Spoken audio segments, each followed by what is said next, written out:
ಬಂಧುಗಳೇ, ನಾವು ಮಾಧ್ಯಮದ ಮೂಲಕ ಜಿಲ್ಲಾಡಳಿತಕ್ಕೆ ಎಚ್ಚರಿಕೆ ನೀಡುವ ಸಲುವಾಗಿ ಈ ಒಂದು ಪತ್ರಿಕಾಗೋಷ್ಠಿಯನ್ನು ಕರೆದಿರ್ತೀವಿ. ಮೇಡಾಳ ಗ್ರಾಮಸ್ಥರು ನಾವು ಹಲವಾರು ವರ್ಷಗಳಿಂದ ನಮ್ಮ ಮುಂದಿನ ಪೀಳಿಗೆ ಹಿತದೃಷ್ಟಿಯಿಂದ ಮತ್ತೆ ನಾವೆಲ್ಲ ವ್ಯವಸಾಯನ ನಂಬಿ ಜೀವನ ಮಾಡ್ತಾ ಇರ್ತೀವಿ.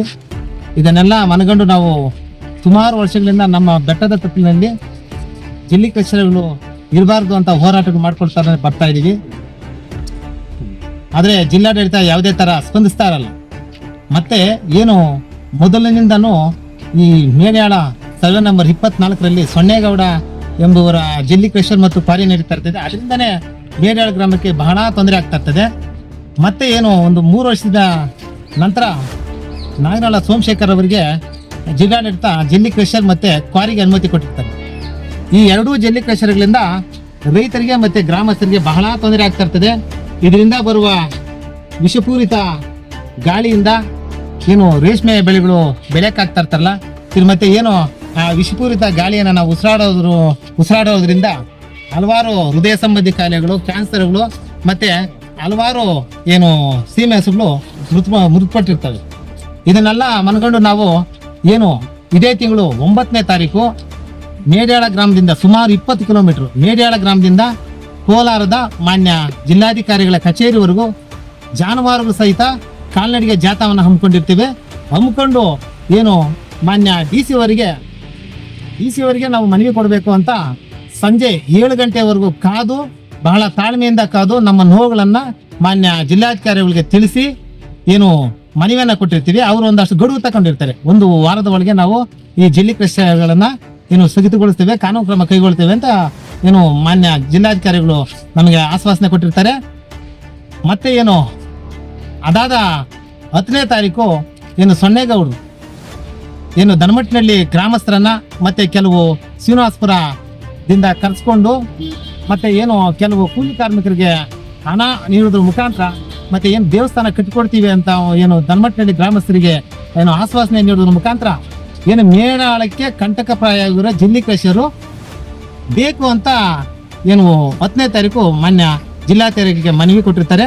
ಮತ್ತೆ ಅದಾದ ನಂತರ 11ನೇ ತಾರೀಕು ನಾಗನಾಳ ಗ್ರಾಮಸ್ಥರು ಮತ್ತೆ ಕಳಗಂಡಿನಲ್ಲಿ ಬುಸ್ನಲ್ಲಿ ಕೆಲವು ಕೂಲಿ ಕಾರ್ಮಿಕರನ್ನ ಇದೇ ತರ ಕಾಸು ಕೊಟ್ಟು ನಾಗನಾಳ ಸೋಮಶೇಖರ್ ಅವರು 11ನೇ ತಾರೀಕು ಡಿ ಸಿ ಅವರಿಗೆ ಮನವಿ ಕೊಡೋದ್ರ ಮುಖಾಂತರ ನಮಗೆ ಈ ಒಂದು ಜಲ್ಲಿ ಕ್ರಷರ್ ಬೇಕು.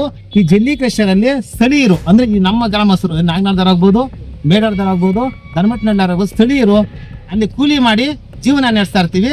ಯಾವುದೇ ಕಾರಣಕ್ಕೂ ಈ ಜಲ್ಲಿ ಕ್ರಷರ್ಗಳನ್ನ ಬಂದ್ ಮಾಡಬಾರ್ದು ಅಂತ ಮನವಿ ಕೊಟ್ಟಿರ್ತವೆ. ಇದು ಸತ್ಯಕ್ಕೆ ದೂರವಾದದ್ದು.